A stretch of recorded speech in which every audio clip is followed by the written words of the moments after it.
Samantala, sinisimulang sindihan ni Aragon ang isang smoke bag habang nakatago ito sa isang madilim na sulok. Matapos niyang masindihan ito ay itinapon niya ang smoke bag sa paanan ng mga kawal na nagbabantay sa pasukan ng siege tunnels.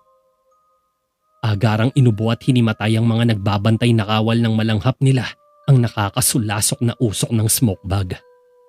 Lumagpas sa kanila si Aragon at sinenyasan ng sulo ang mga tropa ni Augustus na nakatambay sa labas ng bayan. Sumenyas pa sila pabalik kay Aragon sa pamamagitan din ng liwanag ng sulo. Sa kabilang dako, naging abala naman ang mga tao sa silid ng bulwagan sa kasiyahang nagaganap doon. Malawak ito at parisukatang hugis. Sa mga dingding ay may magagandang pinintang mga sining. May mga nakahilerang mga halaman sa mesitang nasa sulok na siyang nakahiligang alagaan noon ng reyna at may mga maliliit na mga bintana sa bandang itaas. Ang bubong ay isang hugis kabute at malagrik ang disenyo ng mga salamin na nagbibigay ng kulay sa liwanag ng buwan. Ang sahig ay may kulay pulang karpet at may mga upuan na nakapalibot sa buong parihabang lamesa. Dalawa ang pinto sa paligid. Ang isa ay double door at ang isa naman ay nasa gilid kung saan kumokonekta ito sa malawak na bulwagan at hardin sa labas. Walang limitadong pagkain at alak ang nakahanda sa lamesa, kaya naman sobrang napagtuunan ng pansin ang simpleng piging na inihanda sa kanila ng batang hari. Hindi nila naisip na may pinaplano na pala ang mga kalaban at wala silang kamalay-malay sa isang paparating na pinakamalagim na sakuna sa kaharian. Naging masarap ang pag-uusap ng ilan sa mga bisita kaya hindi nila napansin ang pagpasok ni Haring Jericho. Huminto siya sa harap ni Mang Rigor habang nakatayo ang matanda sa may gilid ng mesa kasama ang mga kabalyero at mga opisyalis ng konseho. "Nakita niyo ba si Tio Aragon?" tanong ni Jericho.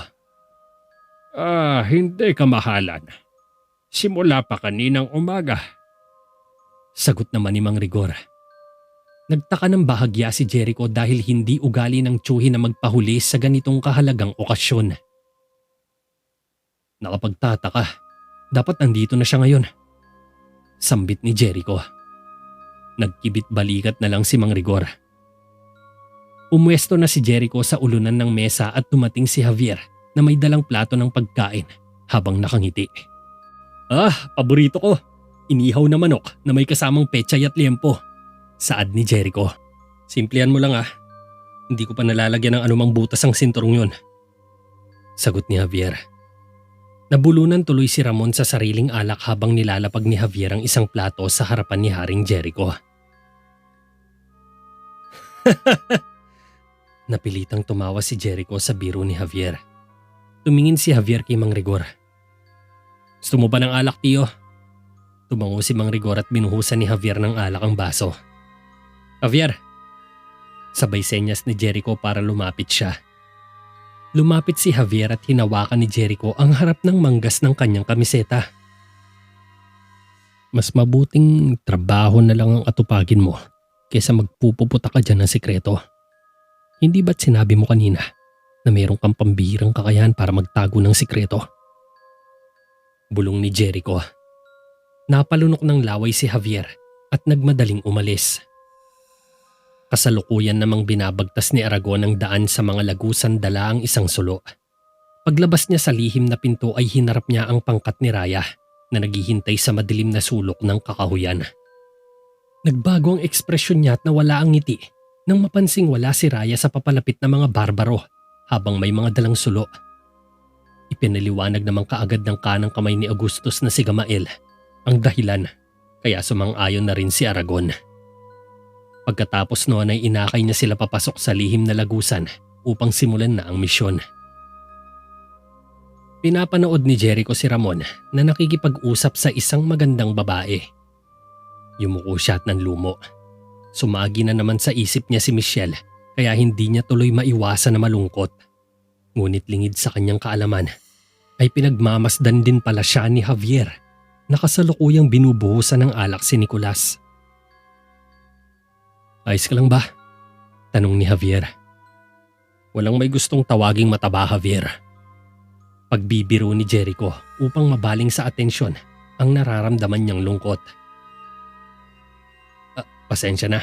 Akala ko kasi may iniisip ka na naman dyan. Tugon ni Javier. Tumingin si Jericho sa paligid. Nakikita niya ang saya at tuwa sa mga mata ng mga kasamahan niya. Ang mga tawa at ngiti nila na nagdudulot sa kanya ng saya. Hindi niya tuloy mapigilang maalala ang mga bagay sa nakalipas na pilit niyang ibinawaksi sa kanyang isipan. Hulaan ko, si Michelle yan, no? Sambit bigla ni Javier. Natigilan naman ang batang hari. Hinahanap ko siya sa kasiyahang to, ngunit wala siya. Tapos naalala ko kung bakit nagkaganon ang lahat.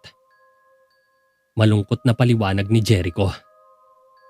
Nalungkot din si Javier, pero wala na siyang ibang magagawa kundi tulungang bumangon si Jericho at samahan ito sa kanyang mga laban na lagpasan ang lungkot at mga pighati na kanyang nararamdaman. Inumpisahan na ng mga barbaro ang palihim na pagpapabagsak sa mga kawal. Pinatulog nila ang mga ito sa pamamagitan ng pagbali sa kanilang mga leeg at katawan. Sinuyod nila ang mga sentry post kung saan nakatambay ang mga gwardya. Pagkatapos ay isa-isa nila itong pinatumba. Mas tahimik pa sa pusa ang kanilang mga kilos at siniguradong hindi sila papalya. Kasunod nito ay binuksan nila ang pangunahing tarangkahan hanggang ang ibang mga barbaro naman ay nagbubuhos ng langis sa palengke. Ibinagsak ni Aragon ang hawak na sulo dito at ang buong palengke ay nagliyab. Sumilay sa labi ang malademonyong ngiti ni Aragon habang lumalapit siya sa tarangkahan. Nakangiti rin si Raya habang nagmamasid sa malayo mula sa sulok ng kakahuyan na kasama si Augustus at ang buong hukbo ng mga barbaro. Oras na. Sambit ni Raya. Sakay ng kabayo ay kumilos na sila para sa pagpasok sa Terraveda. Ilang sandali ang nakalipas. Nabulabog ang masayang salo-salo ni na Jericho nang makarinig sila ng mga sigawan sa labas. Napasilip sila sa bintana at nakita ang buong taong bayan na nagsisitakbuhan sa kalye habang sinusubukan ng mga kawal na patayin ang apoy sa palengke. Dahil dito, mabilis na nagsikilos sina Jericho at Javier kasama ang magigiting na kabalyero para alamin ang nangyayari. Inutusan kaagad ni Jericho sina Eliseo at Nicolas upang tumulong sa mga tao at dalhin ang mga ito sa ligtas na lugar.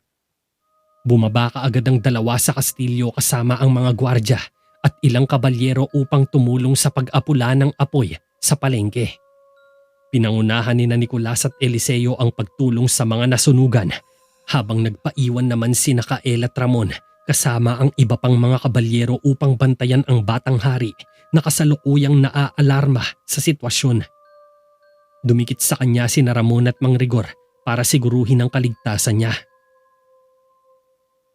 Kailangan pa natin ng tubig! Ngayon na! Utos ni Eliseo sa mga kawal na nag-aapula ng apoy. Kalimutan mo na ang tungkol sa tubig! Ang mahalaga ngayon ay may pagtanggol natin ang ating kaharian, ano man ang mangyari. Sa tingin ko hindi lang ito basta sunog. Mukhang pinasok tayo ng mga kaaway. Wika ni Nicolas. Pero kung hindi natin magagawang pigilan. Natigilan si Eliseo nang hinawakan ni Nicolas ang braso niya upang ituon ang atensyon sa arko kung saan sumusulong ang hukbo ng mga kaaway. Nagulat tuloy si Eliseo. Teka, paano nila nasira ang trangkahan ng ganong kadali? Pagtataka ng binatilyo. Hindi na natin yun pwedeng isipin ngayon. Ang importante ay kung paano sila pipigilan. Bilis! Patunugin mo na mga kampana! Utos ni Nicolas. Sabay hinugot ng mga kabalyero ang kanilang mga espada at naghanda sa laban. Tumakbo si Eliseo papasok sa palasyo upang masabihan ang mga kawal na patunugin ng kampana sa ikalawang alarma. Nagmamadali siyang umakyat sa hagdanan para pumasok sa kastilyo. Ilang minuto ang lumipas, nataranta si Jericho habang tumutunog ang warning bell at pagkatapos nito'y humahangos na pumasok si Kael sa bulwagan para ibalita ang nangyayari. Kamahalan, inaatake tayo. Nasa loob na sila ng mga kalye ng lungsod. Wika ni Kael. Nabigla si Jericho at hinubad niya ang kanyang balabal. Javier, dalhin mo ang lahat ng opisyalis sa loob ng protektadong silid. Hakutin mo sila doon at huwag kang magtitira kahit isa. Dalian mo na! Makapangyarihang utos ni Jericho. Opo, kamahalan. Lahat sumunod sa akin! Wika ni Javier sa mga opisyalis ng konseho at sa isang kumpas ng kamay niya ay nagsisunuran kaagad ang mga ito. Tumalon naman si Jericho sa ibabaw ng lamesa at kinuha ang espada niya na nasa tabi ng silya. Kael, bantayan mong imbaka ng armas. Ikaw naman Ramon, sumama ka sa akin. Tayo ang grupo na haharap sa mga papasok sa palasyo. Mautoridad na utos ni Jericho sa dalawa niyang kabalyero. Tumango si Kael bago lumabas ng bulwagan. Sumunod naman kay Jericho ang magigiting niyang kabalyero upang harapin ang mga kalaban na kasalukuyan ng nakapasok sa kastilyo. Samantala, tumatakbo ng mabilis si Eliseo sa koridor nang makasalubong niya ang pangkat ni Aragon na nagmamarcha sa dulo ng pasilyo kasama ang mga barbaro. Nagulat ang binatilyo sa nabungaran, ngunit saka pa lamang niya napagtantong kasabwat pala ni Aragon ang mga kalaban nang humugot ito ng espada at ngumiti sa kanya ng nang-aasar. Ikaw pala ang utak nito at nasa likod ng kaguluhang ito. Galit na wika ni Eliseo. Oh, ngayon mo lang pala nalaman. Kawawa ka naman bata. Tumabi ka dahil wala ka na magagawa tungkol dito ngayon. Nang uuyam na sagot ni Aragon. Galit na hinugot ni Eliseo ang espada niya at naghanda sa pag-atake. Pagbabayaran mo ang ginawa mo. Papatayin kita sa ginawa mong pagtataksil sa bayan! Kaya humanda ka! Sigaw ni Eliseo. Mabilis na hinugot ni Aragon ang kanyang espada sa may tagiliran nang biglang sumugod si Eliseo sa kanya. Matapang kang magsalita, Eliseo. Pero yan na ang magiging kahuli-hulihan mong salita. Saad ni Aragon. Naghanda siya kasama ang mga barbaro mula sa rumaragasang si Eliseo. Ngunit nagulat sila nang biglang tumalsik si Eliseo at bumagsak sa sahig na walang malay. Biglang tumabi ang mga barbaro nang dumaan si Raya sa likuran nila na nakataas ang isang kamay. Wala na tayong oras para maglaro sa isang batang katulad niya, Aragon. Nagpatuloy si Raya sa paglalakad at sumunod sina Aragon. Naiwan si Eliseo ng mag-isa na walang malay na nakahandusay sa sahig. Isang malakas na puwersa ang tumama sa kanya kaya nakatulog ito kaagad sa isang tira. Pinamunuan ni Jericho ang mga tauhan niya sa pagtatanggol sa loob ng kastilyo. Pinakalat niya ito sa buong paligid habang bumubuhos ang malaking bilang ng mga barbaro sa plaza.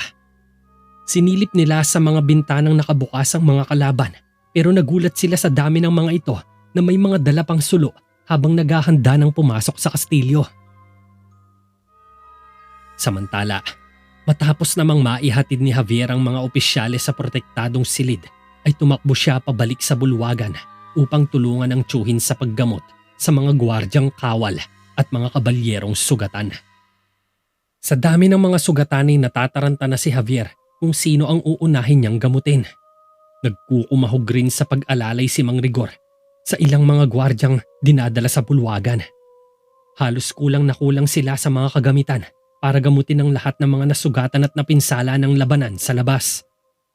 Hindi rin sila sigurado kung makakaya ba nilang asikasuhin ang lahat dahilan sa kulang din sila sa mga tao upang umagapay sa kanilang panggagamot. Karamihan sa mga dinala sa loob ay putol ang mga braso at binti pero yung iba ay maliliit lang ang natamong pinsala kaya maaari pa silang lumaban hanggat nakakakilos pa sila. Ang binti ko! Alumpihit na sigaw ng kawal habang ginagamot ito ni Javier sa pamamagitan ng paglalagay ng plaster sa kaliwang binti nito para tumigil ang pagdurugo. Matapos niyang malagyan ng benda ang binti ng kawal ay lumapit siya sa kanyang tiyuhin. Nasakop na ang ibabang bayan. Ilang oras na lang ay ay makakarating na sila sa kastilyo.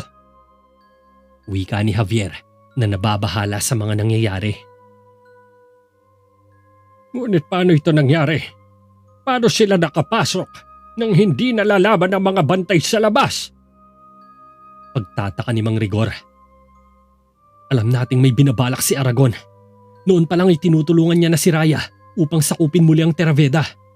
At ngayon ay tila nagtatagumpay na sila. Sagot ni Javier. Parang nauulit lang ang pinakamasamang nangyari sa nakaraan, Javier.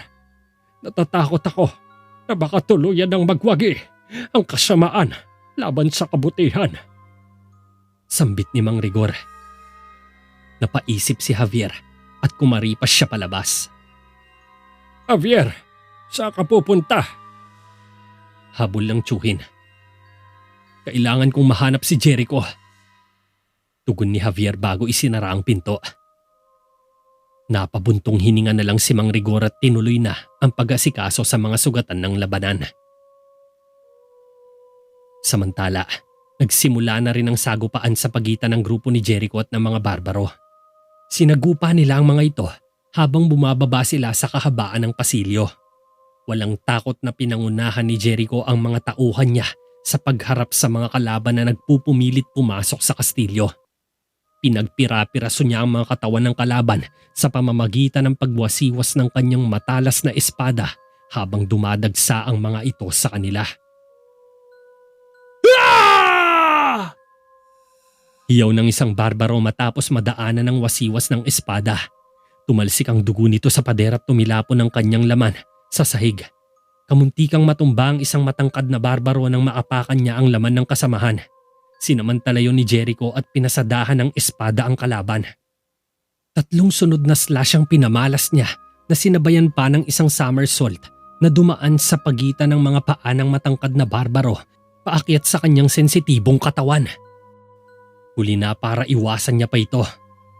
Nahati sa 3 ang kanang braso ng matangkad na barbaro at tuluyang bumagsak sa sahig sa panghuling tira.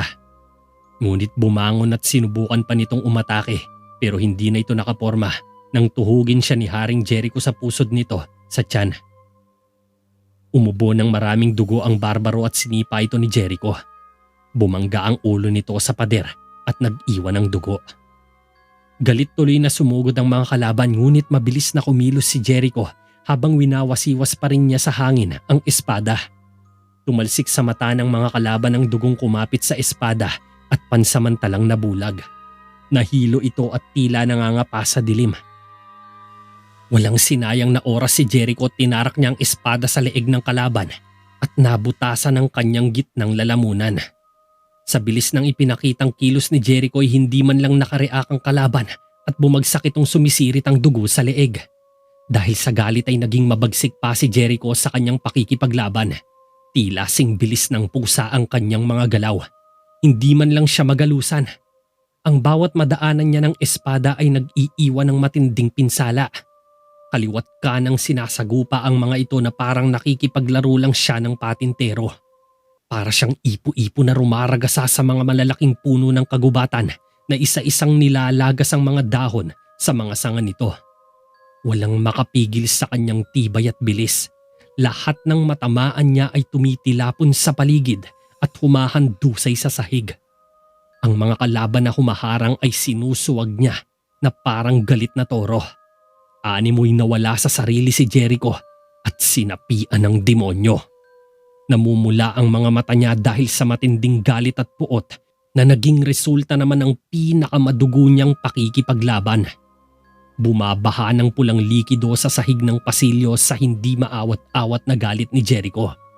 Ayaw niya na kasing maulit pa ang nangyari sa nakalipas na digmaan. Sa pagkakataong ito ay tutuldukan na niya ang pananakop ng mga kalaban.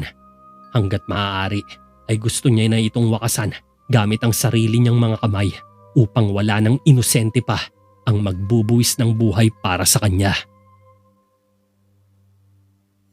Mabilis na tumatakbo si Javier sa isang pasilyo para hanapin si Jericho. Kailangan niyang mahanap ang batang hari bago pa man ito mapahamak. Alam niyang malakas si Jericho pero mahihirapan pa rin ito kapag kanyang nakaharap ang kapatid. Hindi uubra dito ang mga pisikal na atake. Kahit humantong pa sila sa madugong labanan ay hinding-hindi pa rin niya matatalo ang kapatid. Isang mahika lang ang maaaring makagapi sa mahika. Kaya ito ang gagamitin ni Javier laban kay Raya.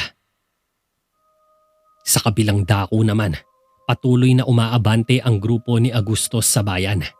Nasakop na nila ang pinakagitnang parte ng malaking palengke at papunta na sila ngayon sa tulay kung saan may ginagawang barikada sina Nicolas. Sa dami ng mga ito ay nakapag-isip-isip si Nicolas na umatras na lang kaysa piliting makisagupa sa ganito karaming kalaban. Ang mahalaga ay may mailikas silang mga tao palayo sa labanan. Hindi na natin sila mapipigilan ng matagal. Ililikas na natin ang mga tao patungo sa kakahuyan. Tara na! Umatras na tayo! Atras! Sigaw ni Nicolas sa mga kasamahan na gusto pang lumaban ngunit napilitang umatras dahil sa kagustuhan ng pinuno. Mas nanaisin niyang magligtas ng buhay kaysa magbuwis ng buhay. Para sa kanya ay hindi isang karuwagan sa sarili ang pag-atras.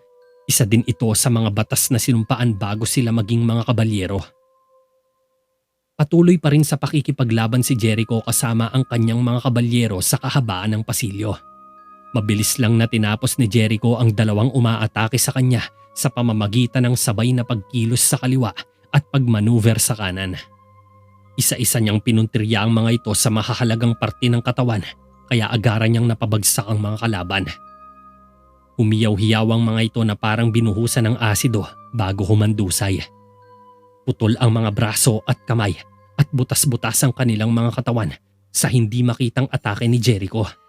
Ngunit pinabagsak ng isang barbaro ang isa sa kanyang mga kabalyero at binalingan si Jericho. Sa kasamaang palad ay tinamaan siya sa tadyang sa isang wasiwas. Napaigik si Jericho sa sakit, subalit nasiko pa rin niya sa mukha ang umatake sa kanya.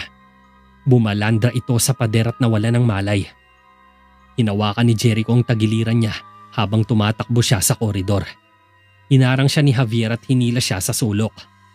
Napasigaw si Jericho sa sakit ng dumugo ang tagiliran niya. Nagtago ka siguro sa mga aparador ng mga walis, kaya natagalan kang dumating. Nakakaawa ka naman. Nagawa pang mang-asar ni Jericho kay Javier sa kabila ng kanyang sitwasyon. Tama na ang biro. Kailangan na nating umalis dito.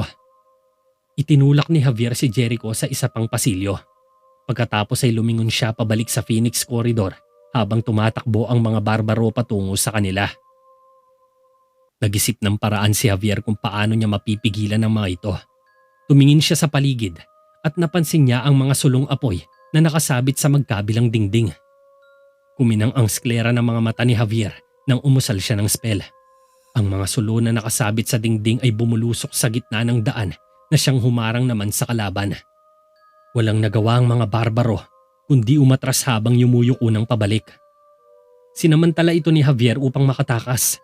Tumakbo silang dalawa ni Jericho sa mahabang pasilyo hanggang sa makababa sila sa unang palapag ng kastilyo at makarating sa madilim na courtyard corridor.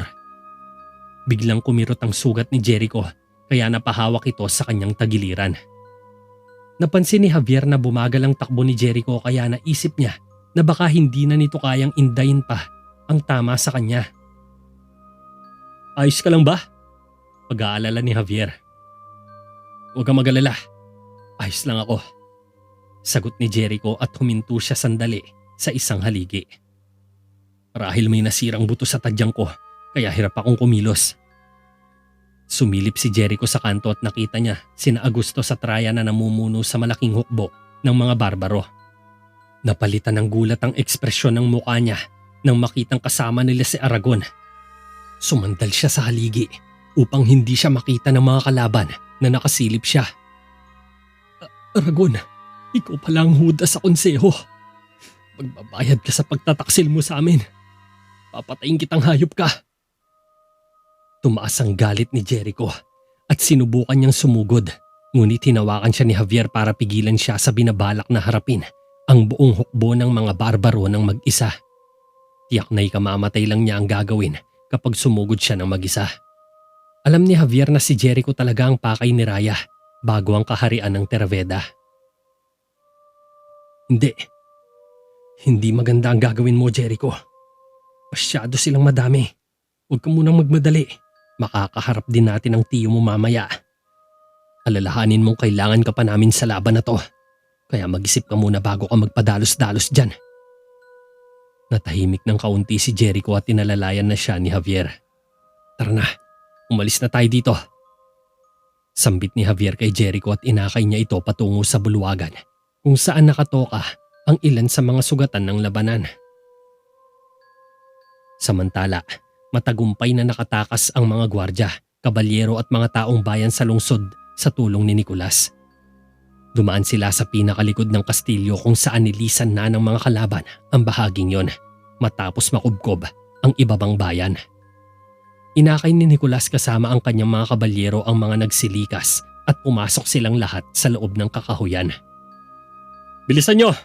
Kailangan nating magmadali bago pa nila tayo mapansin. Ipagpatuloy ninyo ang paglalakad. Walang hihinto. Ipagpatuloy lang natin to kung gusto nyo pang mabuhay. Saad ni Nicolas sa lahat. Napatingin siya sa lungsod na nasusunog. Nakaramdam siya ng galit at panlulumo. Ngunit hindi ito ang tamang oras para tumunganga na lang at mag-iiyak sa isang tabi. Kailangan pa niyang ilikas ang lahat para siguruhin ang kanilang kaligtasan. Nangako siyang poprotektahan niya ang mga tao kahit ano pa ang mangyari. Kaya nandito pa siya at nakatayo na nananatiling buhay para tuparin ang sinumpaang tungkuling yon. Lumapit si Augustus kay Raya na kasalukuyan ang nakaupo sa trono ng kanyang kapatid. Bumagsak na ang lungsod. Sa wakas, atin na ngayon ang Terraveda. Balita ni Augustus. At halata sa itsura ni Raya na hindi siya natutuwa. Tinignan siya ni Augustus. Bumangon si Raya mula sa maharlikang trono ng kapatid. Ang pagkuha sa Terraveda ay ang madaling bahagi, Augustus. Gusto ko si Jericho. Nasaan na siya? Nasaan ang talunan kong kapatid? Sarkastikong tanong ni Prinsesa Raya. Huwag ka mag-alala, mahal na prinsesa. Naniniwala akong nandito pa siya sa palasyo. Wala na siyang ibang matatakbuhan. Ngumiti si Raya. Napangiti rin si Augustus sabay tumawa habang dumadaan sa kanya si Prinsesa Raya. Kasalukuyan namang ginagamot ni Mang Rigor si Jericho habang ito ay nakahiga sa isang mesa. Dumudugo na ang sugat ni Jericho at malapit na siyang maubusan ng lakas dahil sa pahirap na dulot ng pagkabali ng buto niya sa tadyang. Masyado nang lumala ang sitwasyon niya dahil sa napakakomplikadong pinsala ang natamo niya. Hindi tumitigil ang pagdurugo sapagkat malapit lang sa baga ang sugat niya kung kaya naapektuhan nito ang ilang mahahalagang parte ng organs niya. Habang ginagamot siya ni Mang Rigor ay sinusubukan namang pigilan ni Ramon at kaelang pinto sa pagpupumilit na pagpasok ng mga kalaban. Tinulungan na rin sila ni Javier para maisarang mabuti ang pinto. Hinarangan nila ito ng mga lamesa tsaka pinagpatong-patong rin nila ang mga silya sa paligid upang makapagdagdag patibay sa pinto. Kaya kong ayusin ang tadyang, ngunit kahit na magawa ko yon, ay may panganib pa rin na mabutas siyang yung baga. Wika ni Mang Rigor. Gawin mo na ang lahat, Mang Rigor. Basta kaya kong humawak ng espada. Sagot naman ni Jericho. Desidido pa rin talaga siyang lumaban sa kabila ng kanyang kritikal na kondisyon. Dahil dito, nag-isip sandali ang manggagamot pagkatapos ay lumapit ito kina Kael at Ramon. Hanggat kailan niyo pa sila mapipigilan? Tanong ni Mang Rigor sa dalawang kabalyero. Nakuha na nila ang kalahati ng kastilyo. Kaya sa aking palagay, hindi na tayo makakatagal pa dito. Ilang sandali lang ay masisira din nila ang pinto. Paliwanag naman ni Kael. Kung ganon, gaano pa katagal bago nila tayo mapasok? Kasunod na tanong ni Mang Rigor. Ilang minuto na lang siguro. Sagot ni Ramon. Hindi na tayo pwede maghintay kay Jericho. Kung mahanap nila siya, siguradong tatapusin nila siya. Sabat naman ni Javier. Dapat natin siyang iligtas. Habang kaya pa natin, gagawin ko ang lahat para maprotektahan siya. Desidido si Ramon na ibuwis ang buhay para lang kay Jericho. Napakalaking tulong ang nagawa nito sa kanya kaya hinding-hindi siya magdadalawang isip na ibuhos ang lahat para sa labang ito. Gagamitin niya ang sariling lakas kung kinakailangan para pigilan ang mga kalaban. Hindi siya makakapayag na mapatay nila ang tinitingala niyang hari at kaibigan. Pero hinding-hindi rin pababayaan ni Jericho ang kanyang mga tao. Mas gugustuhin niyang mamatay kaysa talikuran sila. Saad ni Kael. Harangin niyo pa ang pinto. Pilitin ninyong huwag silang makapasok. Bigyan niyo kami ng ilang oras hanggat kaya ninyo. Utos ni Javier kina Ramon at Kael. Tumango ang dalawa at inakay ni Javier ang tiyuhin sa isang sulok. Kailangan nating mapaalis dito si Jericho sa gusto niya o hindi. Bigyan mo siya ng ilang uri ng gayuma. Isang bagay na magpapatulog sa kanya. Mahinang sabi ni Javier. Alam mong wala akong sapat na lakas para gawin yan. Marahil meron akong naitago sa bahay, ngunit kontrolado na ng mga barbaro ang palasyo. Kaya mahihirapan rin tayong lumusot. Pahayag naman ni Mang Rigor. Dapat may magawa tayo. Ayokong lumaban si Jericho sa kanyang sitwasyon. Tinignan ni Javier si Jericho na nagsisimula ng magdeliryo. Pasensya na iho. Baka ikaw, may magawa ka. Hindi na kusang lalaban si Jericho kung mawawalan siya ng gana. Saad ng matanda. Iminumungkahi mo ba na gumamit ako ng mahika? Gulat si Javier sa naisip ng tiyuhin. Kung makakatulong naman, bakit hindi? Ano, kaya mo ba? Tanong naman ni Mang Rigor. Sige, pwede kong subukan. Pero hindi ako sigurado kung mas epektibo ba itong paraan. Lumapit sina Javier at Mang Rigor sa likod at harap ni Jericho habang nakahiga ito sa mesa. Pasensya na kamahalan, pero masakit ito. Sambit ni Mang Rigor na nakaharap kay Jericho. Ituloy mo lang yan. Idiniin ni Mang Rigor ang kanyang mga kamay sa butas ng sugat ni Jericho at napaungol si Jericho sa sakit. Kasabay nito ay mabilis na nag-hand sign si Javier at umusal ito ng spell upang pabagalin ang galaw ni Jericho. Nakadama ng pagkahilo si Jericho matapos umepekto ang spell sa kanya. Ngunit para siyang nasusuka sa lagay niya at hindi rin maipinta ang kanyang itsura. Para itong isip bata na nalulong sa mga high-grade na droga. Nalilito ito kung uupo ba siya o tatayo o kung lalakad ba o hihinto. Umiikot ang paningin niya sa sobrang pagkahilo. Nagmamadaling lumapit si Ramon matapos sumenya si Mang Rigor. Kailangan na nating umalis kamahalan. Wika ni Javier kay Jericho at naghintay ng sagot.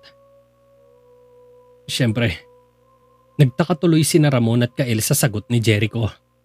Medyo hindi pa makatayo ng maayos si Jericho dahil sa sobrang hilo. Medyo nalilito tuloy ang dalawa sa nangyayari ngunit nagkibit balikat lang at ngumiti si Javier na parang sinasabing magiging ayos din ang lahat. Kung ganon, tayo na. Isinampa ni Ramon ang braso ni Jericho sa leeg niya at tinulungan nitong makalakad palabas sa likod ng kwarto. Gagamitin natin ang ikatlong reserbang tarangkahan.